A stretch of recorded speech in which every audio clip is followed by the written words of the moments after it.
Welcome to Inspire and Inquire with Regina and Shani. It's really all about two friends just asking questions and seeking answers through multiple perspectives to find universal truths. Join us as we explore a range of topics that we hope will inspire you to find your truth and encourage you to inquire deeply. Today, we're going to talk about emotional maturity. All right, before we dig into the topic, I just want to give you a quick background. This is episode 2. Episode 1 is already up. It's called Colorism in Jamaica. And we really get into things that people probably wouldn't necessarily talk about or even share. But we're hoping to just start that conversation and open a conversation. And that's kind of what life is, right? It's an evolution. Inspiring Inquire started with me just sharing my spiritual journey. Was on YouTube, and the feedback was really impactful.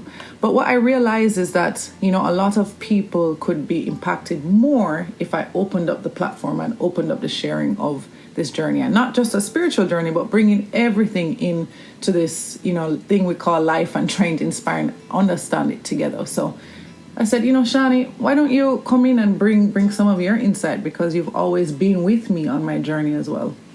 All right. And hi, everyone. So I'm Shani, and, my background is more rooted in psychology and education. And, through that course of study, I've been on my own journey of self-exploration and growth.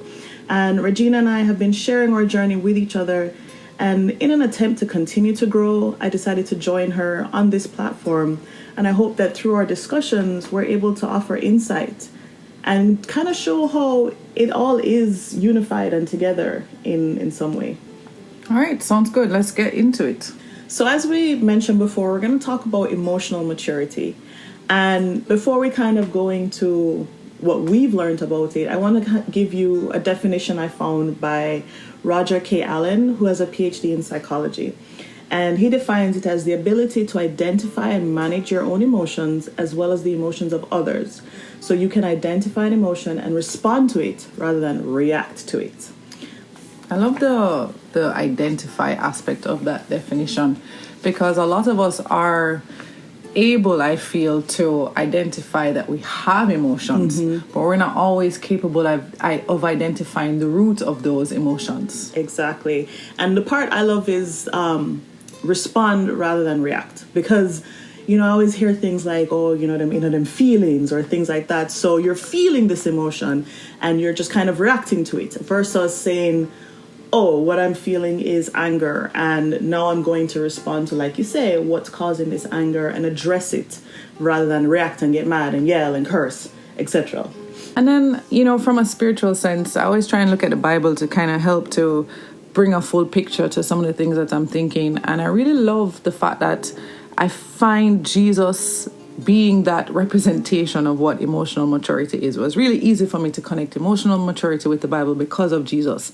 The world is just full of so much emotion, jealousy, rage, everything. And he's the one person that's able to look at what's going on and not react, but respond. Everything he said and everything he did was a response that had to do with something greater than how we're feeling in the moment. There's a verse called Galatians 5:22-23 in the Bible, and it says, "But the fruit of the Spirit is love, it's joy, it's peace, long-suffering, gentleness, goodness, faith, meekness, and temperance.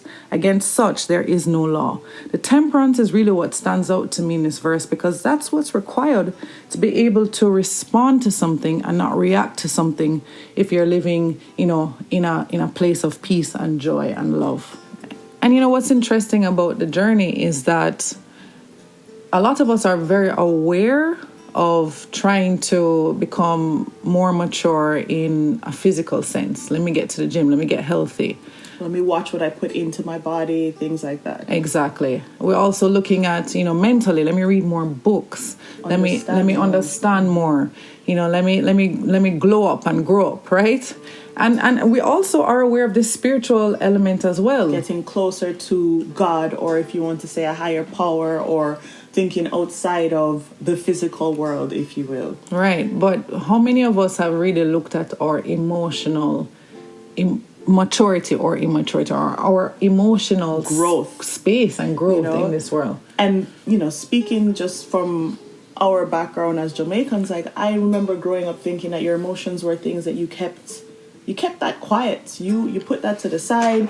You know, you didn't really focus a lot on the development and understanding of those emotions. Like, those were things that you needed to control versus understand. I like that you use the word control, Shani, because, you know, controlling something doesn't necessarily give it an opportunity to be itself. Exactly. And I think that's a lot of the reason why we find it so difficult to connect to our emotions, because we're only just trying to control them and not understand them. And I can appreciate us being taught to control our emotions, because emotions, if not understood, can lead us down some serious dark paths. Absolutely. Right? You know, they say you shouldn't trust your emotions either. You know, if you think about, I feel like I want to rob. No, it's true. I feel like I need some money, so I feel like I need to do this. Or I don't feel like going to work. I don't feel like, and you don't do it. You know, those are all emotions. But you can't trust them. If we go back to the definition, that emotional maturity is responding rather than reacting. So I feel like I shouldn't go to work and then I don't, is reacting to the emotion, versus saying, what about work is causing me to not want to go? What about my life is causing me to feel that robbing a bank is my only option? That is responding to the emotion versus reacting. Like, you know, so that is, I think, the component that we have to focus on as well. Like, what are we doing with the emotions? Right. And that the emotion itself is not necessarily the bad thing. Exactly. Right. It's how you're handling the emotion. Exactly. And that's where emotional maturity comes from. So let me ask you this then. If let's say we're in a relationship of 10, 15, 20 years. And in this relationship, you know, in the beginning of a relationship, there's a lot of feelings. Absolutely, a whole bunch. You know, there's chemicals at play. There's just so many things going on. There's a lot of physical at play. There's physical at play. There's even, you could say, spiritual at play. A lot happening in the beginning. But as the years go on, some of that initial attraction and reactions are not there. You kind of have to cultivate it. How do you see emotional maturity playing a role in a relationship? You know, and that, I think that kind of leads into kind of the difference between emotional immaturity and emotional maturity. So the one thing that is kind of coming to me is one of the key factors. I said that emotionally immature person is about getting. They're self-centered. Emotionally immature person is about giving. So they're other-centered. So if you are other-centered in your relationship, then you are going to be looking at your partner. It's not about what I can get and what I need. It's about the partner, and it's about both of you, essentially. So taking those kinds of characteristics to it are going to change how you look at a relationship. It's going to change how you look at longevity. You know, some of the other things I see, it's they have, for example, like an emotionally immature person is going to avoid failure, avoid rejection, avoid discomfort. Those are some of the things a lot of times that cause problems in relationships. If you think about it, it's that fear that the person's going to reject me and all of these things. But if you are open to step outside of your comfort zone, to seek growth, then the two of you are going to come from a very different space. And as a unit, you're going to grow and go to a different place. All right. Yeah, you're rhyming now. Dr. Seuss in it. Right? But, you know, I just feel like we stumbled upon like a piece of gold, just something so very important that I don't think a lot of us recognize how important it is. And that's kind of my goal for today, is to just shed some serious light on the importance of getting yourself emotionally mature and how it affects every decision and every aspect of life. And for some reason, it wasn't even discussed or introduced. It was never something that we were encouraged to look at. Exactly. You know, we really just stumbled upon it. And it really changed, I think, it changed the game for me, at least. Absolutely. You know, in terms of every relationship, in terms of how I approach everyone. Because then when someone is in their feelings or upset or angry or experiencing an emotion, I am now coming from a place of what's happening here versus I don't like how you're saying this, or I didn't appreciate. it's not about that. It's about what's happening, what exactly is happening in this interaction, and how can we move forward from it? How can we grow from it? Because something important is happening if you are feeling that way. So, let's look at people who do what we were taught to do. You're feeling an emotion, you're taught to lock it out, block it out, just do the right thing. Sometimes that's kind of hard for people to even figure out what's right. Where do I because start? You are feeling what you're feeling, and what you're feeling is real. And it's not wrong. It's not wrong. However, it might be, because you're not understanding it, leading you down somewhere that's wrong. Because you're reacting to it. And leading you to something that's not wise or not in your spiritual sensibilities. How do you, give guidance or insight to someone who is there in that place, knowing that they're feeling this, they're not able to understand it, but they also know that what they're feeling, it's leading them down the wrong path, and they're right there in the middle between all of it all and not sure what to do? I think the first step, from everything that we've looked at, the first step is, one, to be okay with it. I think that's the hardest part, because if your automatic response is to shut it down, is to not look at it, then that's gonna kind of propel you into those kind of negative choices.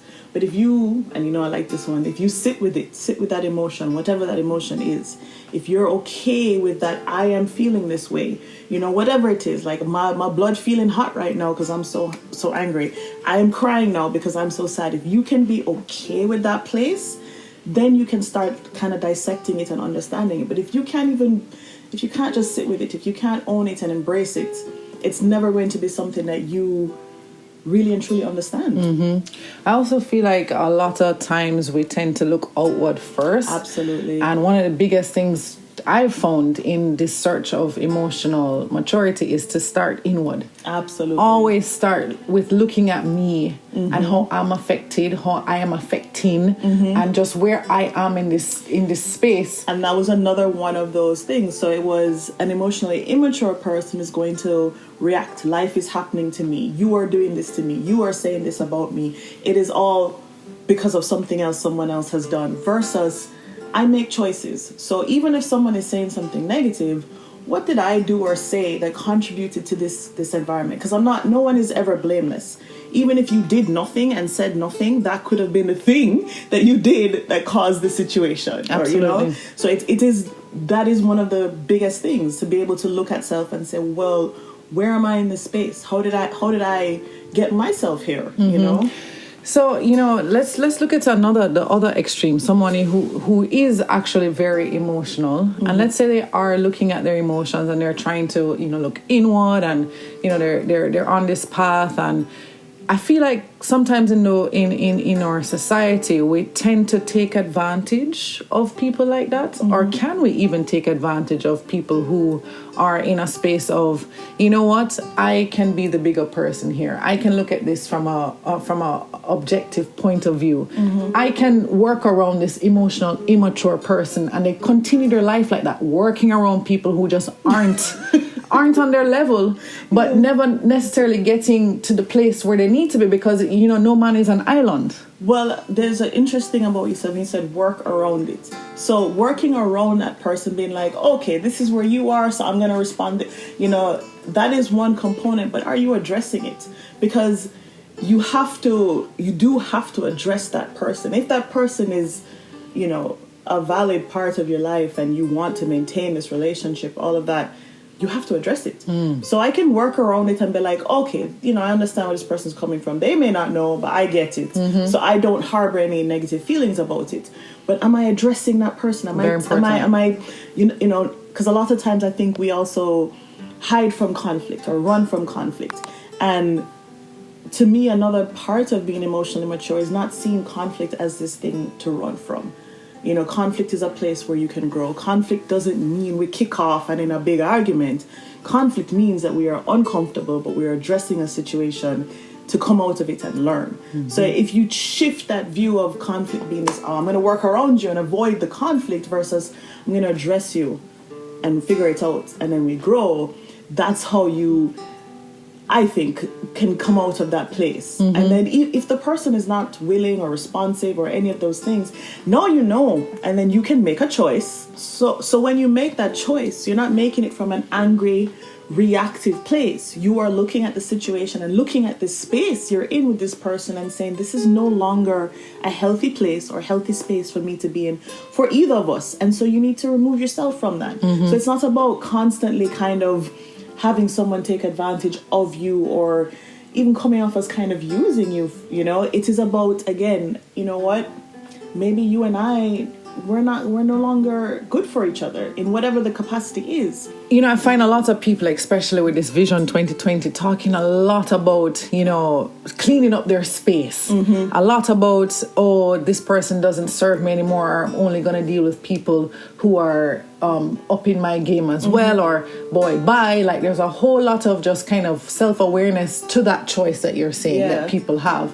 But I'm still concerned about the intention behind those choices. That's the difference. And that's, I feel like, what's going to give someone a really clear idea of how they're making their choices and what choices they should be making by starting with an emotionally mature place. Because without it, you're just, because then it becomes again reaction. More it's still reacting and it's still self-centered. Remember, if you are coming from a self-centered, like, you're not good for me, you know, like you said, boy, bye, that's not really emotionally mature. It is, again, looking at the whole picture, not just your emotions, but that other person's emotions as well.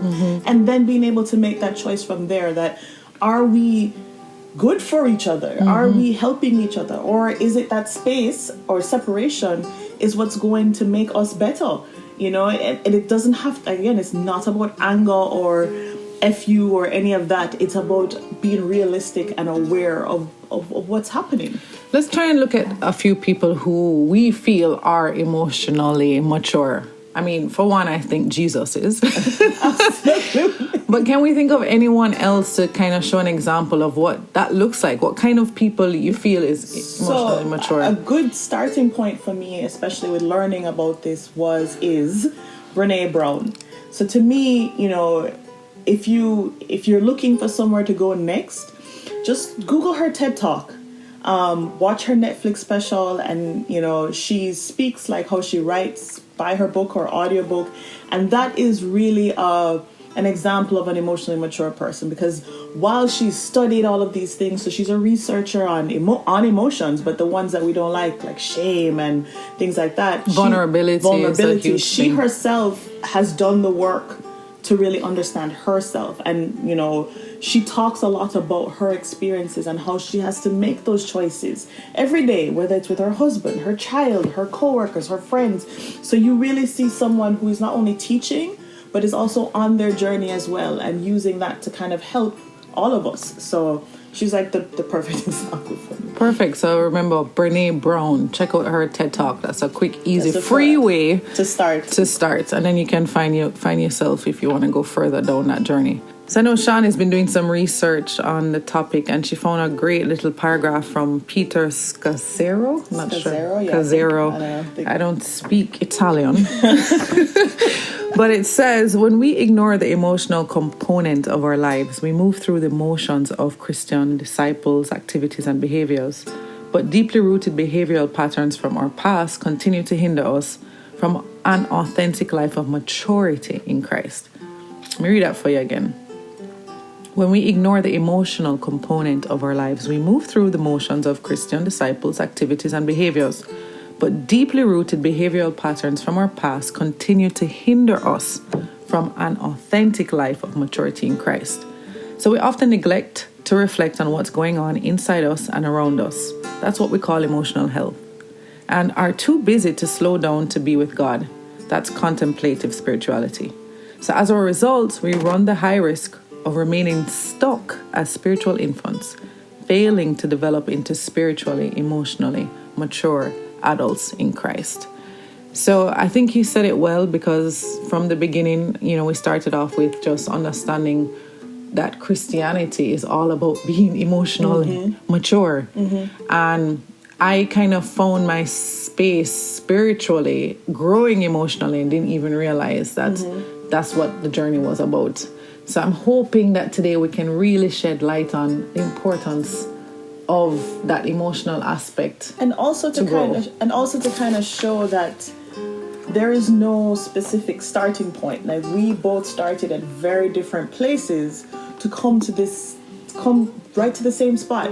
So wherever you are, you can start. You know, you don't have to think that, well, your starting point is your starting point, if that makes sense. I do want to throw this in really quickly. I remember there was an Inquire I did, and a young lady reached out to me and she said, you know, Regina, I don't know what to do because I know what I'm feeling is wrong.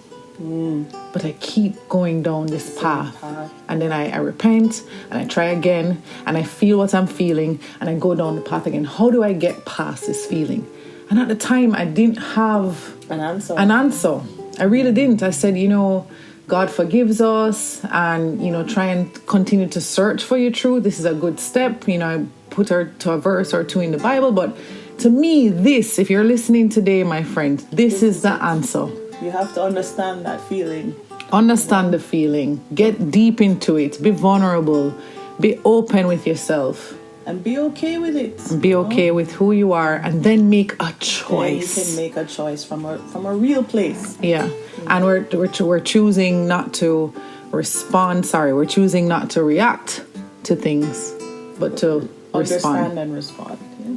All right. Thanks so much for tuning in to I. It's a podcast series with your girl, Regina and Shani.